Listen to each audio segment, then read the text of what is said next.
I think we might take a little break, have a look at I think it's a much less serious subject, and it's very British. And it involves a conversation that Nick Ferrari had earlier with Kemi Badenoch. I mentioned to you last week or the week before, punch cartoons. Do you remember? It's such a weird generational thing that I'm probably among the younger end of people who understand a reference to a punch cartoon. That there used to be a kind of magazine called Punch, a very funny magazine, very influential and powerful magazine for many years. I only really got to know it because they had bound copies in my prep school library. Crikey, if I was trying to set off a privilege alarm, I think it would have just absolutely broken the sound barrier, wouldn't it? But I used to love the cartoons. I used to love looking at the cartoons in Punch, and there was always a kind of attempt to sum up somebody contrarian or like the only man in the country who hadn't tried some new fad, or the only person on the bus, on the Clapham omnibus, who was unaware of something that everybody else was aware of. And I worried a little bit that I was a Punch cartoon because I got a little bit late to Adolescence. I didn't watch it until last weekend, not the one that's just gone, but the one before. And I was well aware of its impact and its influence. But because, I don't know, is it a weird self-defense thing? I think I said to you, didn't I? Not last week, but the week before. I think I've got to be really careful not to be a contrarian on this. Now, because I haven't seen it, the temptation to become defensive and to say something silly like, oh, I think we're all over-egging the pudding a bit, or I think we're making too much fuss about it, is not actually a reflection of the public discourse. It's a reflection of your private defensiveness. So you say, oh, I haven't seen it yet. Why is everyone getting so worked up about a TV program? How can you possibly have an opinion about a TV program that you haven't seen? Right? And yet we live in a world where you're supposed to have an opinion about almost everything. But the idea that you could have got to today if you were in any way concerned with public conversation, if you were in any way invested in the national conversation, right, or public discourse, if you were in any way connected to it, invested in it, dependent upon it for your livelihood, like I am and like Nick is and Sheila, the idea that you would have swerved this programme is unthinkable. Keir Starmer, the actual Prime Minister, has written a piece for Metro this morning in which the opening line is inarguable. He says, there's a reason the entire nation is talking about adolescence. That's a figure of speech. Obviously, your Auntie Doris might not be.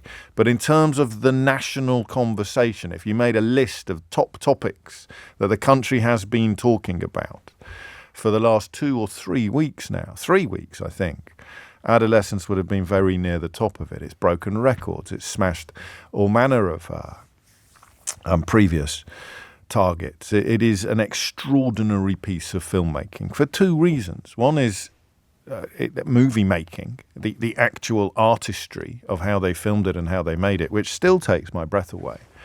The fact that they did every episode in a single shot. There's a great thing on YouTube about the process in which they did. It's almost unimaginably difficult to do, but they nailed it. They smashed it.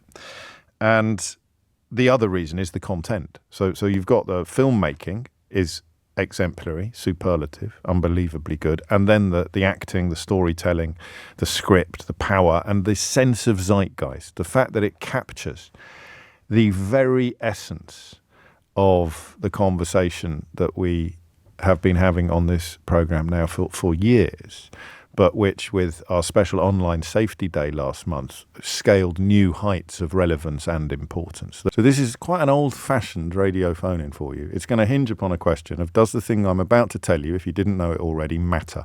Does it matter, and why? Why does it matter? So Nick was interviewing Kemi Badenoch earlier, and he asked her, and I think from the perfectly reasonable presumption that she would have watched this drama. It's only 4 hours. Someone told me the other day that she spends all her time playing Candy Crush or some other similar internet, like highly addictive internet game. I have no idea whether it's true or not, but that's the beauty of gossip, isn't it? But anyway, she had better things to do for the last 3 weeks than spend 4 hours watching a program that speaks to the very heart of a catastrophic social issue and has dominated the national conversation, to the point where even I yesterday rolled my eyes metaphorically when I came off air and one of the afternoon talk shows was still having conversations about it. And listen, I do this for a living, so for once I can tell you from a position of complete qualification. Do you know why they were still talking about it yesterday on one of the TV talk shows? Because people wanted to. I mean, when we come back to a subject that we have relatively recently visited, it's because the appetite to talk about it is undiminished. The appetite to talk about it is huge. It's why we can sometimes spend 3 hours on the same subject. It's a judgment call. You look at what people are feeling, you look at what they're saying, and you go, crikey, I don't think that conversation has run out of steam yet.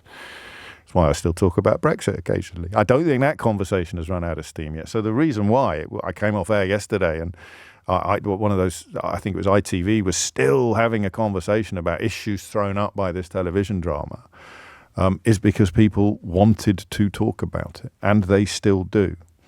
Which is why when Nick spoke to the Conservative leader earlier, he asked a question predicated on the presumption that she would have seen it. He asked her literally what she had learned from the TV show Adolescence. Well, I haven't watched it. I don't have time to watch anything these days, to be honest. But I have read about it. The Prime Minister had time to watch it, Mrs. Badenoch. Yes, well, they have. And so what I understand is that this is a fictional representation of a story that is actually quite different. And I think it's an interesting story. It certainly touches on some of the things that are happening in the world today. But it is not the biggest thing that is happening in the world today in terms of what is happening to people being radicalized on social media. But many would say for a leading politician such as yourself not to be in tune with what a lot of people are talking about, that's almost a dereliction of duty, some would suggest. And not least as you have a child approaching their teens. Yes, I do. So I pay attention, but I'm not going to watch every single thing that everybody's watching on Netflix. I do know what they're watching, and I know what it's about. And I've given a view that it is a work of fiction that is interesting, that touches on a problem in society. But there are bigger problems, such as Islamic terrorism and that kind of radicalization. And the story which it is based on has been fundamentally changed. And so creating policy on a work of fiction rather than on reality is the real issue. Oh, boy. I mean, if Malcolm Tucker was a real person, he would have had about 7 aneurysms during the course of that conversation. It's not just the ignorance and the sort of blithe arrogance that's offensive. It's the reveling in it. It's the somehow being proud of being an absolute wombat, isn't it? I think, and I think the claim that the story it's based on has been changed is a racist lie that has been perpetrated by the sort of terminally online far right. So possibly that provides a clue as to what it is she's been doing instead of watching this drama that everybody is talking about. Jack Thorne, the writer, was on the Newsagents podcast late last week, absolutely exploding that nonsense. But apparently she hasn't got time to listen to that either. The question, unless it's true that she plays Candy Crush or similar games all the time, the question of what she thought was more important. Did she just tell you that you can't care about Islamic terrorism if you watched Adolescence? It's a choice between the two. You can't care about your own children being exposed to toxic content perpetrated by a man accused of rape, sex trafficking, and money laundering. You can't be worried about the influence that he might be having over your children and worried about Islamic terrorism. Is that right? Most kids in this country probably not at risk of being radicalised by Islamist preachers. Most kids in this country already at risk of being radicalised by toxic misogynists. So, 16 minutes after 11 is the time. As the makers of the drama, as Netflix reveal that they are making it available to watch without any subscriptions or payments in schools up and down the country, such as the urgency felt by many people about the message that the film contains, as the actual Prime Minister writes that there's a reason the entire nation is talking about adolescence. He says it's captured something deeper in our national understanding. It shines a light on a problem that is too often swept under the carpet, and that problem is the devastating effect of misogyny on our society. So, we had an honest conversation upstairs as this interview unfolded, and we moved a bit. So one colleague started off saying, I know it shouldn't matter, but it does. And I said, no, but it should matter, because it's national discourse. It's a conversation about our children. It's a conversation about our country. It's a conversation of potentially enormous impact. And the fact that she hasn't even watched it, I think, is potentially huge.